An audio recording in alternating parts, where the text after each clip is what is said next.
காதல் காதல் வந்து வெறும் ஆணுக்கும் பெண்ணுக்குமானது மட்டும் இல்லை, குடும்பம், நட்பு. அப்போது நீலவதியும் அப்படி வந்தது தான். என்னுடைய பாடல்கள் நான் தனித்துவமாக வச்சுருக்கிறது, எங்கேயாவது ஒரு இடங்களில் நான் கவிதையை எளிமையாகவே அதை கொண்டு வந்து சேர்த்துருவேன் நான். நீளத்தில் எடுத்துக்கிட்டிங்கன்னா அதுதான், எல்லோரையும் போல நல்லா இருப்போனால நீதி தரும் செய்தி வரும், அந்த 2 வரியில். எல்லாரையும் போல நல்லா இருப்போனால. கையை விட்டு என்னலாம் சார் நாங்கள் உமன் ரைட்டர்ஸை பார்க்குறது? பெண் கவிஞர்களுக்கும் ஆண்கள் பார்வையிலிருந்து பாடல் எழுத முடியும், ஆண் கவிஞர்களுக்கும் பெண் உளவியல் பெண் பார்வையிலிருந்து பாடல் எழுத முடியும். வருவாங்க நிச்சயமாக. அவனுக்கு வந்து கலையரசின்னு ஒரு காதலி இருக்கான். ஒரு சின்ன ஸ்ட்ரகிளில் கலையரசியுடைய அப்பாவை அவன் கொண்டுறான். அதனால் அவன் சிறையில் இருக்கான். சிறையில் 5 வருடமாக வழக்கு விசாரணை கைதியாக இருக்கான். அவன் வருவான்னு வெளியில் கலை காத்துக்கிட்டு இருக்கான். இந்த காதல் சிறை 2 வரக்கு சான்ஸ் இருக்கா சார்? ஒரு வேளை அப்படி வந்துச்சுன்னா நீலவதி மாதிரி அதில்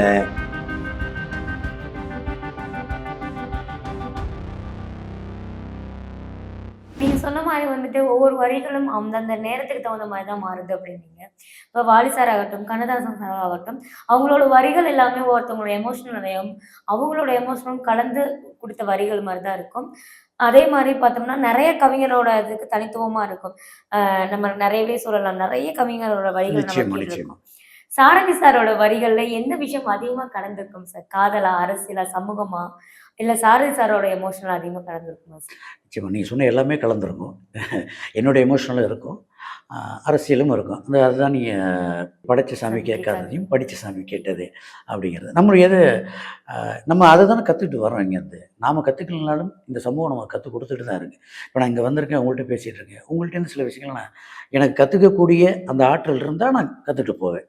அப்போ இதை வேறு எங்கேயாவது போய் நான் என்னுடைய படைப்புகளில் நிச்சயமாக அப்ளை பண்ணுவேன். அது வேறு மாதிரியான வடிவத்தில் இருக்கும். அதனால் என்னுடைய எமோஷனல் இருக்கும், என்னுடைய காதல் இருக்கும். அது காதல்னால் என்னோடய குடும்ப காதல் அது இருக்கும். இப்போ நான் ஹாப்பி ராஜ்னு ஒரு திரைப்படத்தில் பாடல் எழுதினேன். ஓகே. அதில் பார்த்தீங்கன்னா நான் குடும்பத்தின் மீது, கூட்டு குடும்பத்தின் மீது அளவில்லா காதல் கொண்டவன் நான். ஏன்னா இந்த சமுதாயத்தில் நம்ம எத்தனை நாள் வாழ போகிறோம்னு தெரியாது. இவங்கெல்லாம் இல்லாமல் நாம் இல்லை. ஒவ்வொரு மனிதன் பிறக்கும் போதும் அவனோடு சேர்ந்து ஒரு சமுதாயம் அவனுக்கு இருக்குது. அப்பா அம்மா மட்டும் இல்லை, அவனுக்கு முன்னாடி மாமா, அத்தை, சித்தி, சித்தப்பா, மாமா, மச்சான்னு ஒரு உறவு ஏற்கனவே பூத்து காத்துக்கிட்டு இருக்கு. அப்போ அந்த மனிதன் பிறந்து வர்றான். இப்போ நான் வந்ததுக்கப்புறம் இந்த கிளைகள்லாம் வேணான்னு நான் வெட்டிட்டேன், நான் தனியாக வர்றது எந்த விதத்துலையும் நியாயம் இல்லை. இந்த கிளைகளில் முள்களும் இருக்கும். அதுவும் சேர்ந்தது தான் அந்த தோட்டம். அதை நான் சகிச்சுக்கணும். எல்லா நேரத்துலையும் அந்த முள் குத்திக்கிட்டே இருக்காது. ஏன்னா சில நேரத்தில் அங்கேருந்து சில கனிகளும் கிடைக்கும். அப்போது அதோடு சேர்ந்து பயணப்படுறது அந்த வாழ்க்கை பான்னு நினைக்கிறேன். அதனால தான் அந்த பாடல் என்னால் எழுத முடிஞ்சது. கடவுளின் தோட்டம், நிலவூஞ்சல் ஆட்டம், நம்மோட வீடானது. அடைமலை கூட்டம், குளிர்காயும் கோட்டம், நம்மோட கூடானது. வாழைத்தாராக வாழ்வின் வேறாக வாழ்ந்து காட்டுவோம் இங்கே. அப்படி இப்போ அந்த உணர்ச்சி தான். அப்பா அம்மா எல்லா சொந்த பந்தங்களோடையும் நம்ம சேர்ந்து இருக்கணும் அப்படிங்கிறதான் என்னுடைய வீட்டை நான் கடவுளின் தோட்டமாக நினச்சிக்கிட்டேன். அது என்னுடைய எமோஷன். அப்போது அதை நான் எல்லாருக்கும் கடத்துறேன். என்ன, தனிமரமாக எங்கெங்கோ இருப்போம், பொருளதை தேடி ஊர் ஊராக பரப்போம், ஆனாலும் சேர்ந்துக்குவோம், தூணாகி தாங்கிக்குவோம். இப்போ நம்ம நீங்கள் யாருக்கு வேணாலும் அதை நீங்கள் சேர்ந்து பார்த்துக்கலாம். நம்மளுடைய லட்சியம், கனவு, பொருளாதாரம், வேலை, இது காரணமாக பிறந்த ஊரை விட்டு, பிறந்த குடும்பத்தை விட்டு, சொந்த பந்தங்களை விட்டு எங்கேயோ வந்திருப்போம். ஆனால் எந்த ஒரு நல்லது கெட்டதுனாலும் நம்ம உடனே ஓடி அங்கே போய் அது ஒரு அன்பை பிணைஞ்சிக்குவோம் இல்லையா? அது ரொம்ப முக்கியம். அது ஒவ்வொரு தலைமுறைக்கும் நம்ம பாடல் வழியாக கடத்தணும்னு நினைக்கிறேன். ஏன்னா கூட்டுறவு ரொம்ப இங்கே முக்கியம். எல்லாருடைய வாழ்க்கைக்கும் பேஸ்மெண்ட்டாக இருக்கிறது மனிதம் தானே. அந்த மனிதன் நமக்கு எங்கேருந்து கிடைக்கும்? நாம் வளர்கிற சமுதாயத்திலேருந்து, நம்ம பிறந்த குடும்பத்திலேருந்து, நம்ம பார்த்து வளர்கிற அந்த சொந்த பந்தங்கள்லேருந்து நமக்கு ஸ்ப்ரெட் ஆகும். அந்த ஸ்ப்ரெட்டை நம்ம அடுத்தடுத்த தலைமுறைக்கு கொண்டு போய் சேர்க்கணுன்னா அது நமக்குள்ளே முதல்ல இருக்கணும். அப்போ அந்த எமோஷனல் நான் அங்கே இது பண்ணுறேன்.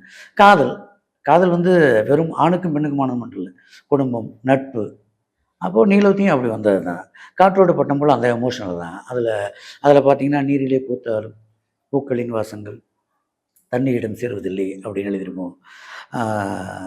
தன்னந்தனி படகு போல, தத்தளிக்கும் வாழ்க்கை போல, தண்டனைகள் ஏதும் இல்லை இந்த மண்ணில். அது வெறும் பல்ராமுக்காக மட்டும் எழுதலை.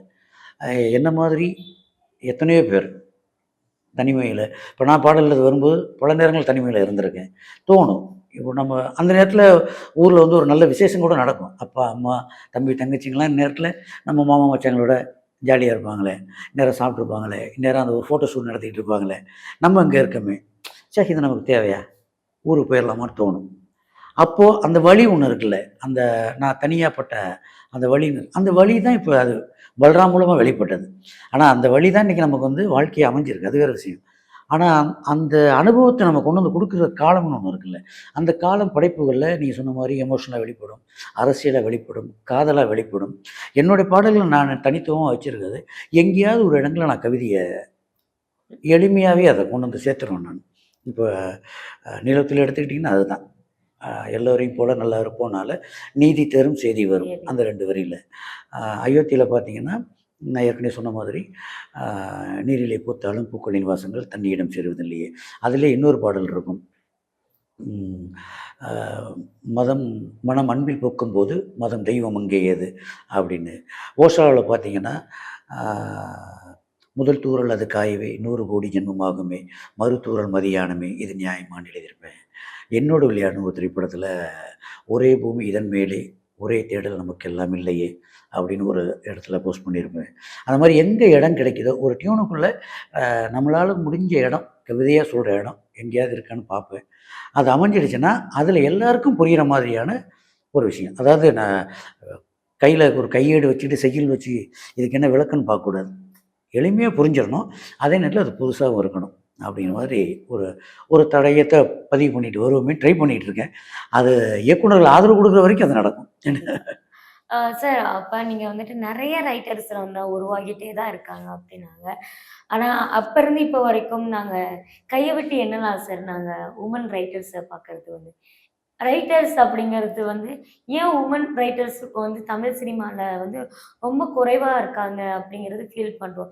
இப்ப அத ரீசென்ட்டா கூட எந்த வுமன் ரைட்டர்ஸுமே நாங்க படம் ரைட் பண்ணி பார்க்கல. சாங்ஸோ, படத்துக்கோ எதுக்குமே ரைட் பண்ணி பார்க்கல. என்ன காரணத்தினால அப்படி கம்மியாயிடுச்சு சார்? அதுக்கு என்ன காரணம்னு எனக்கும் தெரியல. ஆனா, பெண் கவிஞர்கள் இல்லன்னு நம்ம முற்றிலுமா மறுதலிக்க முடியாது. இன்னைக்கும் வந்து உமாதேவி அவர்கள் எழுதிட்டு இருக்காங்க. தாமரை மேடம் எழுதிட்டு இருக்காங்க. கதிர்மொழின்னு ஒருத்தவங்க எழுதிட்டு இருக்காங்க. அந்த மாரி நெறைய பெண் கவிஞர்கள் எழுதிட்டு தான் இருக்காங்க. எனக்கு தெரிஞ்சு நெறைய பேர் எழுதுவதற்கான முயற்சி பண்ணிட்டு இருக்காங்க. அப்புறம் இந்த இண்டிபெண்டன்ட் ஆல்பம்னு சொல்லக்கூடிய தனி இசைகள்ல நெறைய பெண் கவிஞர்கள் பயணப்பட்டுட்டு இருக்காங்க. அ திரைத்துறையில ஏன் அவங்களுக்கு ஆளுமை செலுத்த முடியலங்கிறது பல காரணங்கள் இருக்கலாம். அ இப்ப வந்து இயக்குனரா நெறைய பெண் துணை, இணை துணை இயக்குனர்கள் இருக்காங்க. இயக்குனரா சாதிச்சவங்களும் இருக்காங்க. இருக்காங்க. நெறைய பேர் இருக்காங்க. அதனால படைப்புகள் ரீதியா நம்ம பாலியல் ரீதியா அத பிரிக்க வேண்டாம். அ பெண் கவிஞர்களுக்கும் ஆண்கள் பார்வையிலிருந்து பாடல் எழுத முடியும். ஆண் கவிஞர்களுக்கும் பெண் உளவியல், பெண் பார்வையிலிருந்து பாடல் எழுத முடியும். வருவாங்க நிச்சயமா. இன்னும் வருகிற காலகட்டங்கள்ல இது எல்லாம் கொஞ்சம் கொஞ்சமா இப்ப மாறிக்கிட்டு வருது இல்லையா? அப்ப பெண் கவிஞர்களும் நெறைய வரக்கூடிய இடமாகவும் இந்த துறை இருக்கும். ஏன்னா கண்டிப்பா. ஏற்கனவே இருந்திருக்காங்க நம்ம தமிழ் சினிமாவுல. இருக்காங்க. டி. ராஜேந்தர் மாதிரி, ஐயா மாதிரியே வந்து கதை, திரைக்கதை, வசனம், பாடல்கள்னு ஒரு பெரிய பொறுப்புடைய வகிச்சுட்ட பெண் படைப்பாளர்கள்லாம் இருந்திருக்காங்க. Okay sir. சார் உங்கள்ட்ட இந்த லாஸ்ட் கொஸ்டினாவே நான் கேட்கிறேன். என்ன ஒரு நீலோத்தி பத்தி தான் ஒரு விஷயமே கேட்கிறேன். நீலோத்தி அப்படிங்கிறது பல எமோஷனல் தான். முன்னாடி சொன்ன மாரி நெறைய எமோஷனல் அதில உள்ள வச்சிருக்கீங்க. அந்த கதைகள் உங்கள்ட்ட சொல்லுவாங்கல்ல சார். எங்களுக்கு அந்த கதைய பார்க்கும்போது, அது உண்மையான அ கப்பிள்ஸ நம்ம பார்த்துருவோமா? இவ்ளோ கஷ்டப்பட்டுருக்காங்களே! அப்படின்னு சொல்லிட்டு ஒரு வலி எங்களுக்கு இருந்துச்சு. நீலோத்தியும், அந்த சிறையும் சரி. பார்க்கும்போது. உங்களுக்கு அந்த கதைய சொல்லியிருக்கும்போது, உங்களுக்கு அந்த ஒரு ஆர்வம் இருக்கும்ல. இப்படி ஒரு விஷயம் நடந்திருக்கா அப்படின்னு. எப்படி இருந்துச்சு சார் அந்த கதை கேட்கும்போது? அதான் முன்னாடியே சொன்னேனே நானு. கதையோடைய முன்பின். கதைக்கு அந்த பாடல் தொடங்குவதற்கு முன்னாடி ஒரு 5 நிமிடம். இந்த மாரி அப்துல்னு ஒரு பையன். அவனுக்கு வந்து கலையரசின்னு ஒரு காதலி இருக்கா. ஒரு சின்ன ஸ்ட்ரகிள்ல கலையரசியுடைய அப்பாவ அவன் கொன்னுடுறான். அதனால அவன் சிறையில இருக்கான். சிறையில 5 வருடமாக வழக்கு விசாரணை கைதியாக இருக்கான். ஆ அவன் வருவான்னு வெளியில கலை காத்துக்கிட்டு இருக்கான்.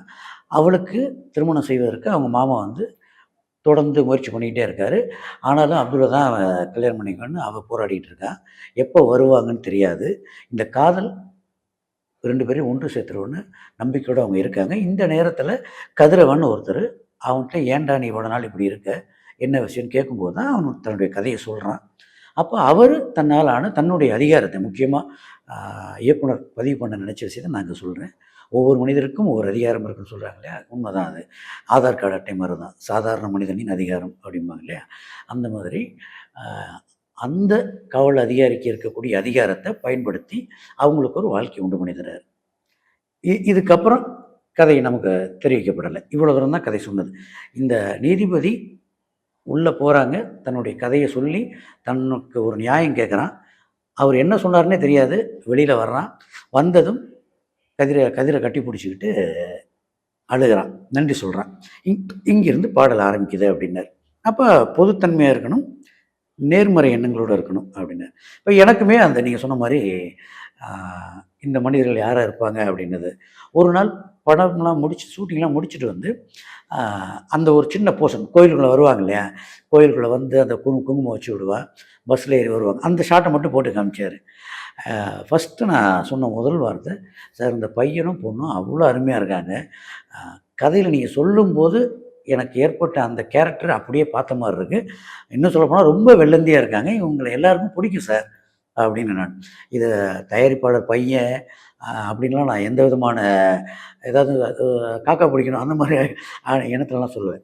உண்மையிலே பார்த்தோன்னே அந்த லுக்கு 2 பேருக்கும் அப்படி இருந்துச்சு. 2 பேருடைய அந்த இயற்பியல், வேதியியல், கெமிஸ்ட்ரிலாம் சொல்லுவாங்கள்ல, அப்படி ரொம்ப பொருத்தமாக இருந்துச்சு. அப்போவே அது பாதி வெற்றி உறுதியான மாதிரி இருந்துச்சு.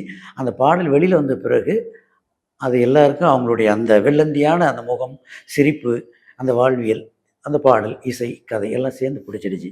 அப்படி தான் நினைக்கிறேன். எனக்கு வந்து உண்மையிலேயே அந்த ஒரிஜினல் மனிதர்களை பார்க்கணுங்கிற எண்ணம் வரல. நான் வந்து கலையும் அப்துல்லையும் அவங்க 2 பேரையும் பார்த்துட்டேன். ஆமாம்.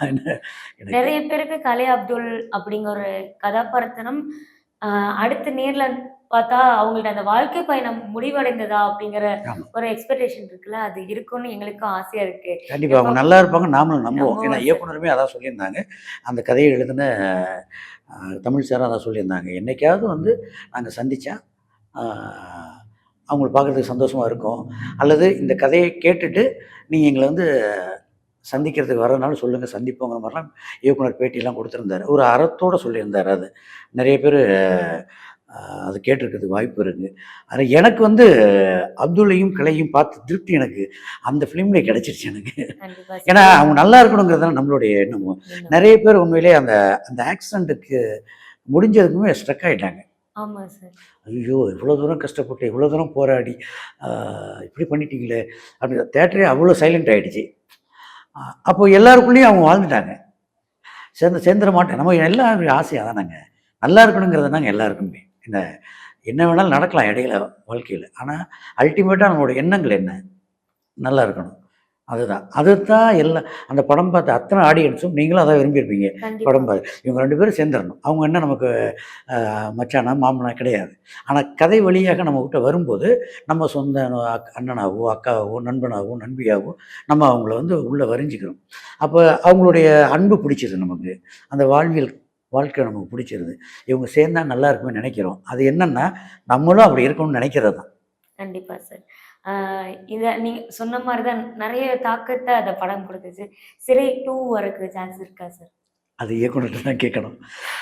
அதில் பாடல் எழுத வாய்ப்பு இருக்கான்னு இயக்குனர்கிட்ட தான் கேட்கணும். பாடல் எழுத வாய்ப்பு இருக்கா? ஒருவேளை அப்படி வந்துச்சுன்னா நான் மிகுந்த மகிழ்ச்சி அடைவேன். நீலோத்தி மாதிரி அதில் இன்னொரு பாடல் கூட எழுதுறதுக்கான வாய்ப்பு அமைஞ்சாலும் சந்தோஷப்படுவேன். கண்டிப்பா சார். நீலோத்தி மட்டும் இல்லாம, நீலோத்திக்கு முன்னாடி எழுதின நிறைய பாடல்களும் இன்னமும் எங்க மனசுல வந்து அப்படியே எங்க வாழ்க்கை பயணம் மாதிரியே போயிட்டே தான் இருக்கு. நீலோத்தி தாக்கம் வந்து பல வாழ்க்கையை மாத்திருக்குன்னே நான் சொல்லுவேன். ஸோ அடுத்தடுத்து இந்த மாதிரி பாடல்களும் வரிகளும் எங்களுக்கு கொடுங்க சார். ஏன்னா எங்க மனசுல வந்து அந்த மாதிரி பாடல்கள் இதுக்கடுத்து வராதா அப்படின்னு நிறைய எதிர்பார்ப்புகள் இருக்கு. அது மாதிரி தொடர்ந்து கொடுத்துட்டே இருங்க. சாரதி சாரோட வரிகள் வந்து மறுபடியும் எங்களுக்கு இது மாதிரி வேற ஒரு தாக்கத்தை கொடுக்குமா, எமோஷனலாக கனெக்ட் ஆகுமா அப்படின்னு நான் வெயிட் பண்ணுறேன். ரொம்ப நன்றி சார். ரொம்ப நன்றி. உங்களுக்கும் இவ்வளோ நேரம் அழகான கேள்விகள் கேட்ட உங்களுக்கும், திரைமொழி நேயர்களுக்கும், ஒளிப்பதிவு செஞ்ச நண்பர்களுக்கும் நன்றி. இன்னும் கூடுதல் பொறுப்பை ஏற்படுத்துறீங்க நீங்கள். இந்த பொறுப்பை நான் வந்து சுகமாகவே எடுத்துக்கிறேன். என்னால் முடிந்த அளவுக்கு அந்த கதைக்கும் இசைக்கும் தேவையான வார்த்தைகளை பாடலாக உங்களிடம் கொண்டு சேர்க்க வேண்டிய அந்த பொறுப்பை இனிமையாக சுமந்துக்கிட்டு உங்களிடம் விடைபெறுகிறேன். நன்றி. ரொம்ப நன்றி சார்.